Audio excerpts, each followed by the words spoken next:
Welcome to Gas, the true story of a toxic train derailment. I'm Ron Scholl. Last time on Gas, we considered what was known about exposure to chlorine gases at the time of the Alberton spill and understood about multiple chemical sensitivity. We now continue with Part 6, Chapter 6, Doctors and Patients. Epigraph, MRL attorney David Potter. I take it that you did not have any physical scarring or marking from this derailment. Engineer Billy Shutter. That you can see with the naked eye? Potter. Yeah. Shutter. No. William Shutter, deposition. Lucinda Hodges thought local doctors afraid to link illness to the derailment. The doctors would not specifically say that your suffering was from being exposed, she said. I think they were politically afraid for their jobs. In every waiting room in this town, there is a picture of an MRL train engine.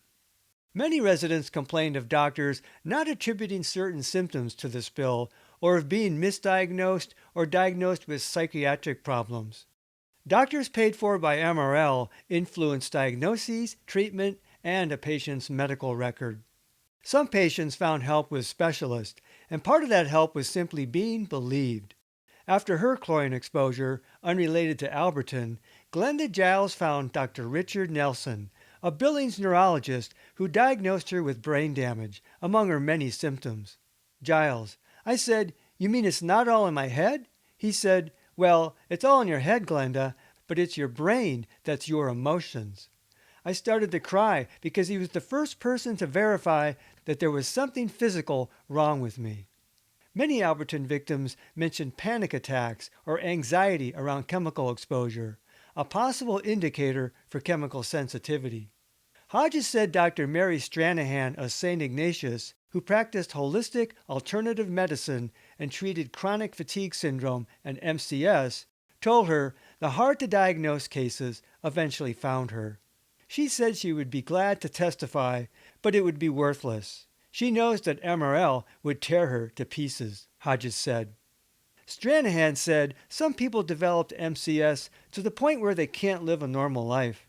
I think that's what's happened to some of the people in Alberton. The interesting question is, why didn't it happen to all of them? What made some people more susceptible? There is a Nobel Prize in the future, Stranahan said. At the time of the derailment, Missoula had 3 pulmonologists, Dr. William Beckemeyer, Dr. Paul Lunan, and Dr. Thomas Lemire, the latter out of town during the spill.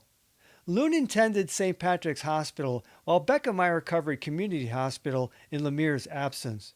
Initially, both doctors kept busy taking care of patients admitted to the ICU.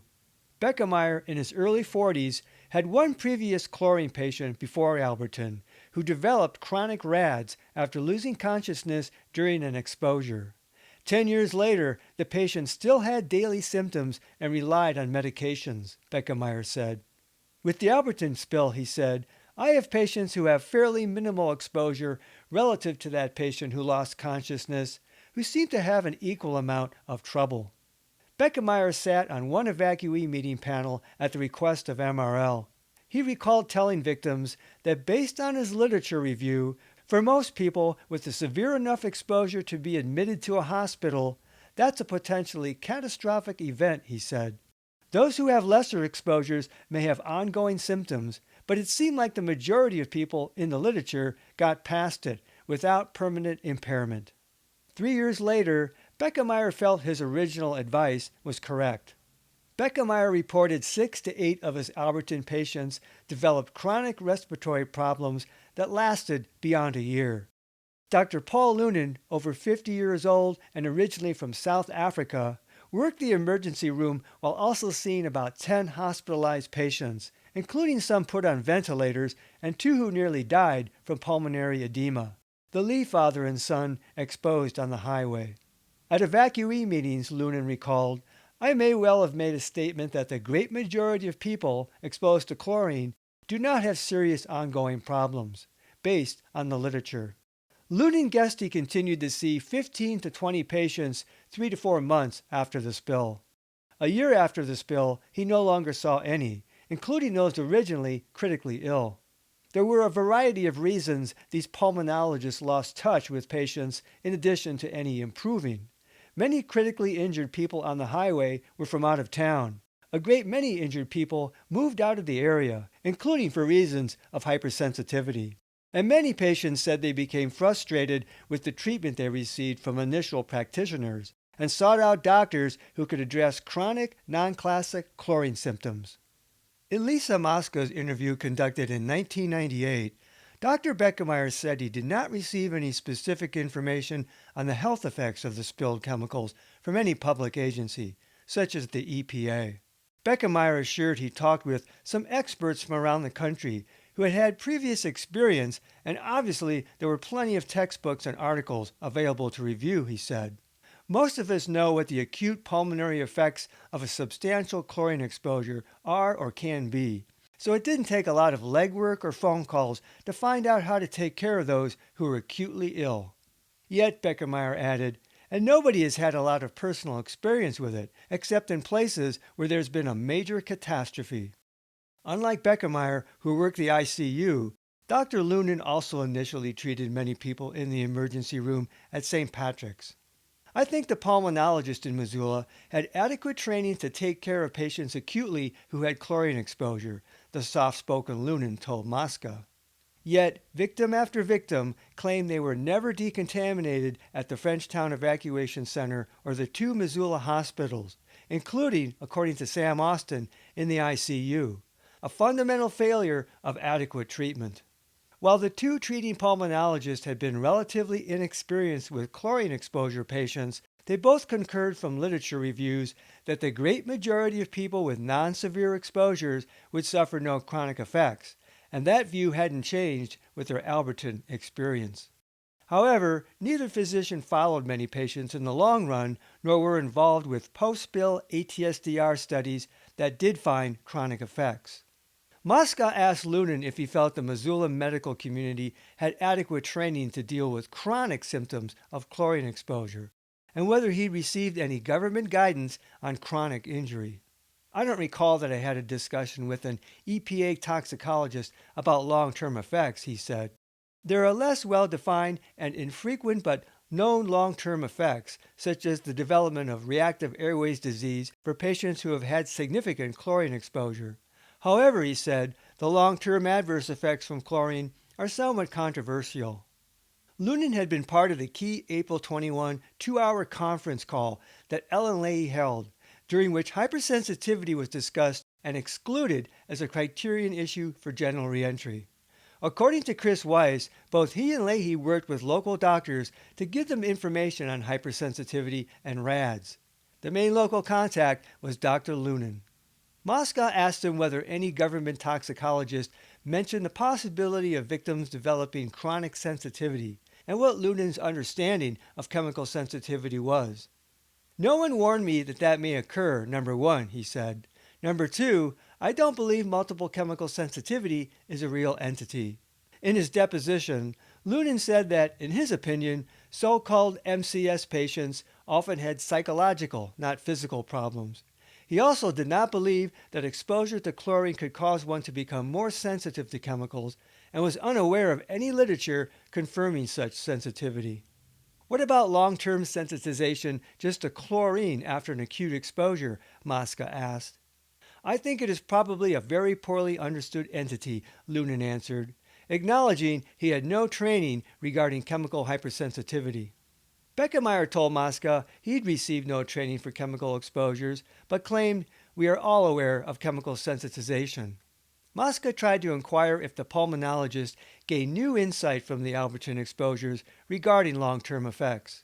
Both had acknowledged there was limited information about mass chlorine exposures. Note, Mosca's interviews came before the December 1999 release of the ATSDR Phase 2 results. Beckemeyer said he had limited follow-up with his patients. There are a few who continue to have some irritable airways, asthmatic-type symptoms since that time, potentially related to the exposure. I don't think there's a lot of material in the medical literature about what is the incidence of long-term reactive airways or asthma following a chlorine exposure. So, did Beckemeyer think a follow up of Alberton victims would have been helpful to learn about the long term effects? Absent a controlled study, Beckemeyer said, should someone want to follow up on a number of individuals here and publish information about that, it would also be anecdotal rather than based on science. You can do a retrospective review, but that's not science, he said.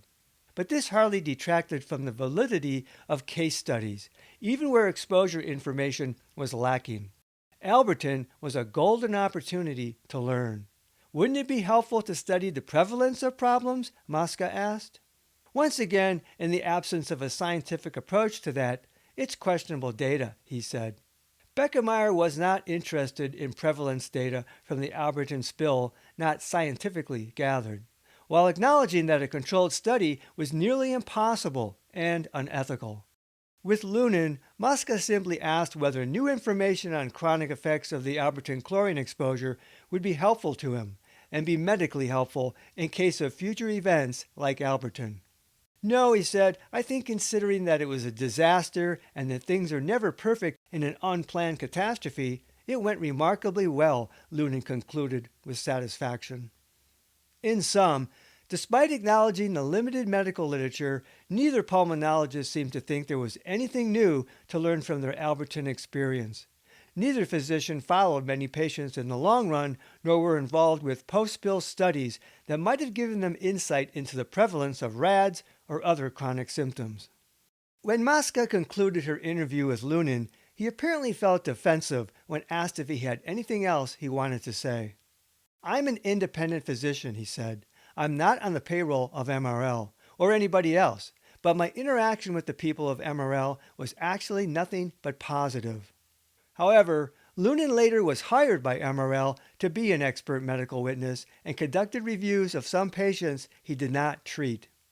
Lunin mentioned that he and Dr. Beckemeyer went to the Alberton School to give an informational presentation at their suggestion and to try and answer questions.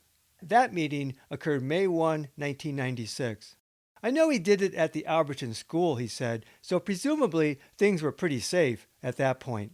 That opinion piqued Mosca's interest because she knew many victims claimed the Alberton environment intolerable to them long afterward. Was it Lunin's impression that it was safe for all people to go back? It was my impression that the people who were better able to judge that than myself had made that decision, he said. On the other hand, a number of patients went back and could not tolerate going back, he conceded. And then it was appropriate for them to not return back, and I advised them to stay out of there for a longer period of time. Since Lunin did not believe in multiple chemical sensitivity, or that exposure to chlorine could cause one to become more sensitive to chemicals, and believed the area was safe, the obvious question was, what could his patients not tolerate? Was it all in their heads? Mosca didn't ask. No agency or MRL brought in a chemical exposure specialist to talk to spill victims. The pre-Alberton literature established RADS as a chronic condition that could develop following acute chlorine exposure, regardless of a patient's prehistory, as could occupational asthma following repeated low-level chlorine exposures. Once established, RADS could be triggered by multiple irritants, what some would call multiple chemical sensitivity, if not the MCS syndrome.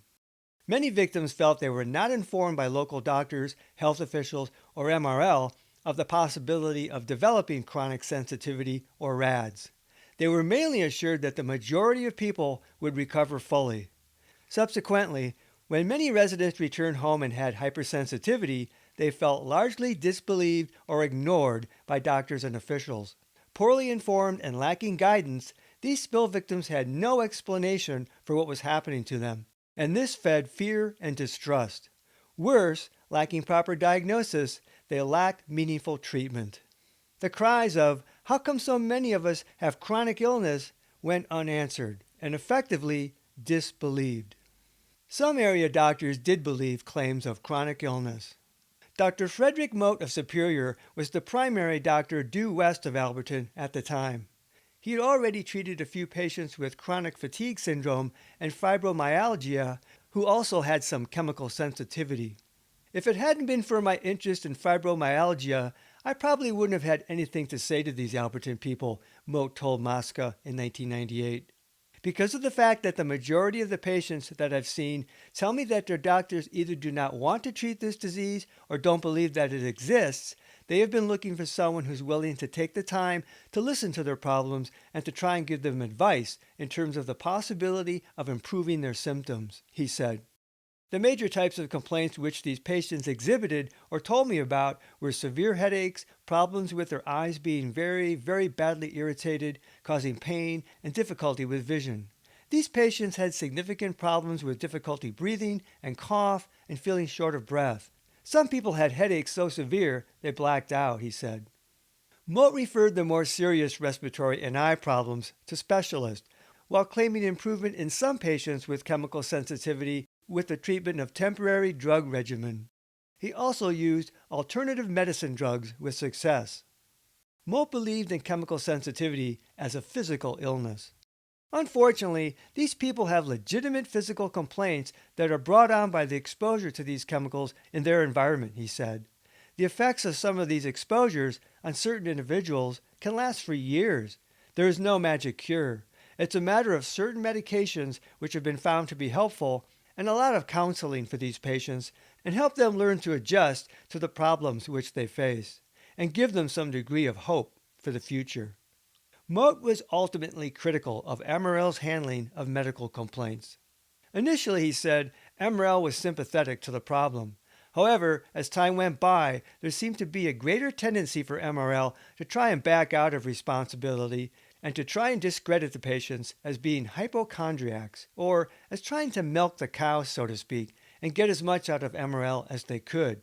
There were a number of patients that I saw that MRL was attempting to buy off to hope that they would disappear and go away into the woodwork. They were offering them what I would consider relatively small compensation.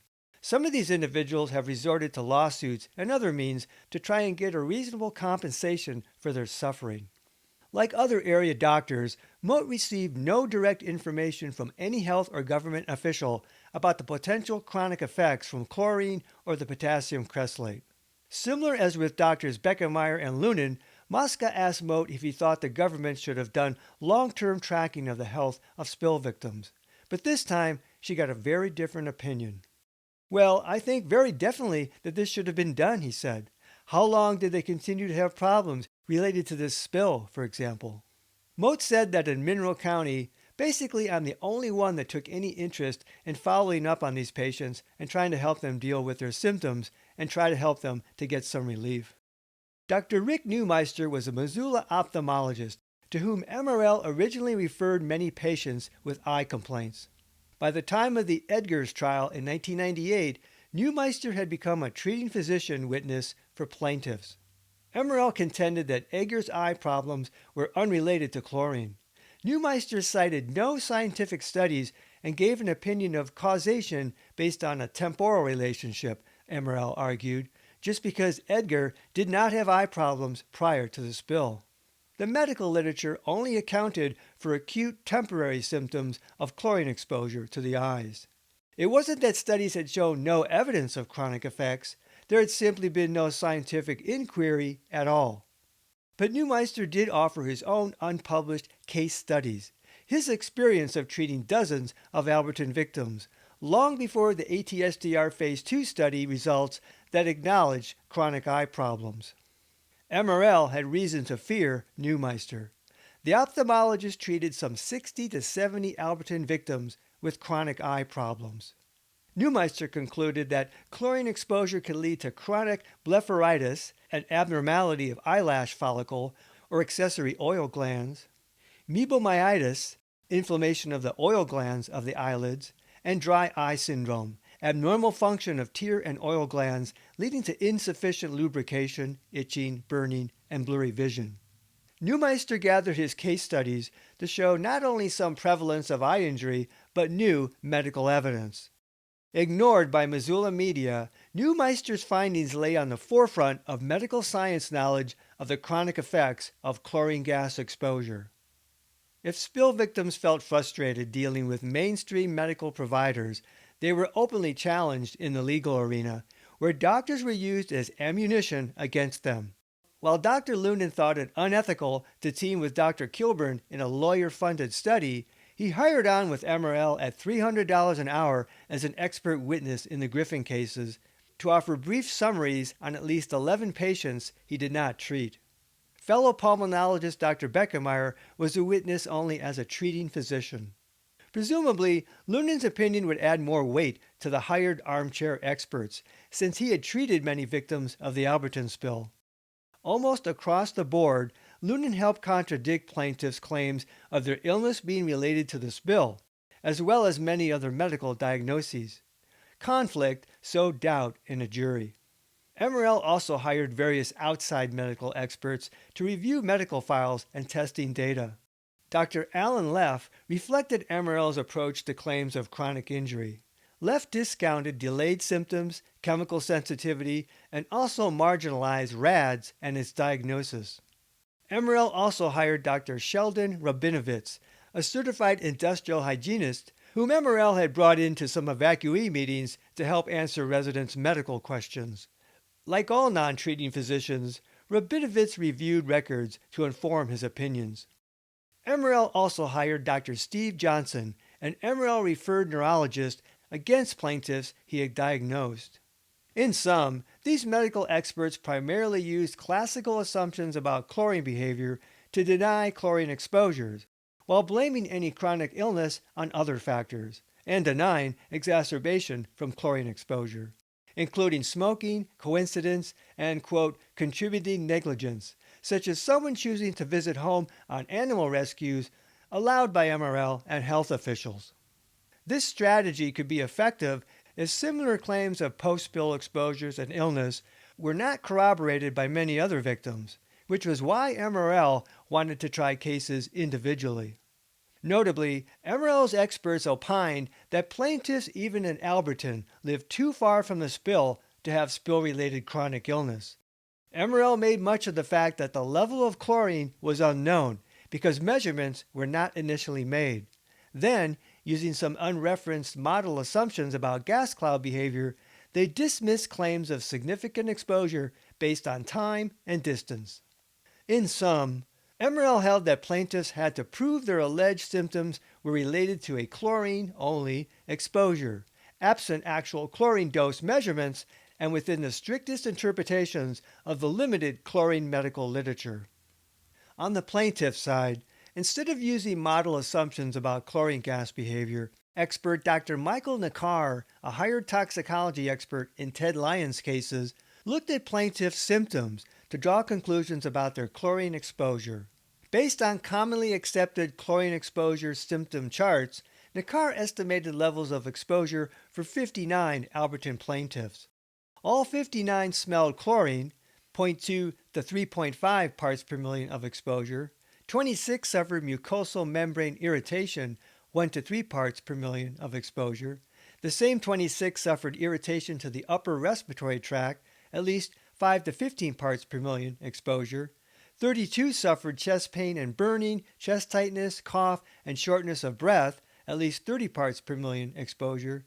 And 32 were diagnosed with RADS and chronic airway obstruction, at least 5 to 30 parts per million exposure. These exposure estimates reflected the model scenarios as cited by the EPA, ATSDR, and Chris Weiss. A relative latecomer, Dr. Wayne Sinclair became both a treating physician and a plaintiff expert.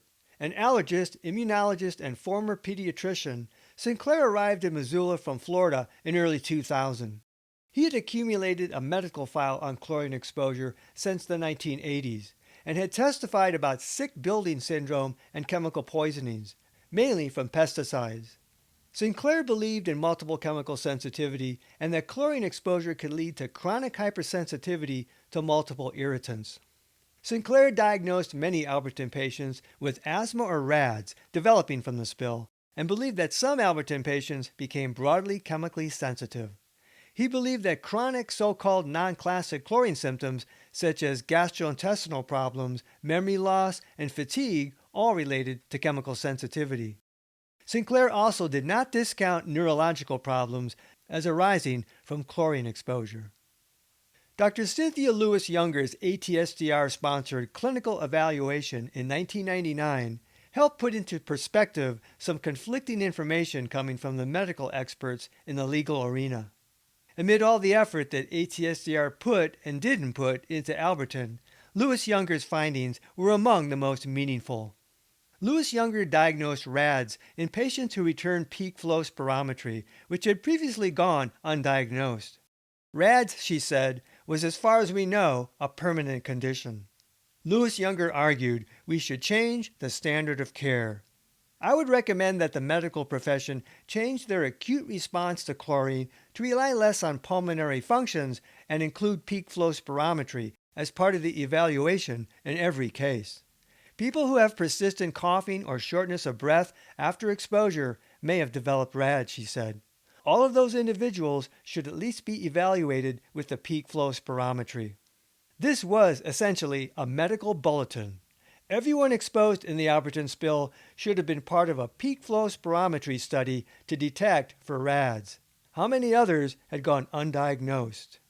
Unlike some area doctors, Lewis Younger not only felt she had learned something, she wished comprehensive RADS testing had been accomplished for all those exposed.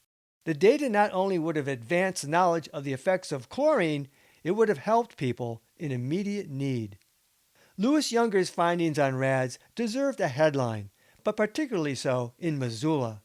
The tragedy of Alberton illness was compounded by the fact that what new information had been learned was not broadly recognized by mainstream medicine and media, with implications for Alberton victims and future victims of toxic exposure. Along with the findings on chronic skin, eye, and lung problems documented by ATSDR, Dr. Kilburn's neurological findings, and Dr. Neumeister's case studies on eye damage, Lewis Younger's data contradicted generally accepted medical beliefs about acute chlorine exposure and long-term effects. More importantly to many Alberton victims, it helped verify their long-held complaints. ATSDR did not track hypersensitivity or RADS, or study neurological damage. They ignored their own multiple chemical sensitivity questionnaires and filed away Lewis Younger's findings and never studied Alberton again, as if ATSDR really had not wanted to know the true nature and scope of injury from this spill. All of this informed the adversarial legal arena that pit MRL against spill victims. Next time on Gas, the true story of a toxic train derailment, we examine how health officials and health agencies approached issues around chemical sensitivity and how their conclusions impacted spill victims. Until then, this is Ron Scholl. Thanks for listening. This podcast is adapted from the book Gas, the true story of a toxic train derailment. Visit Amazon.com to see the 2-book series. To access support material in the book, such as maps, photos, illustrations, and video links, visit my Facebook page Gas, the true story, or watch my Gas playlist on my YouTube channel at RL Scholl.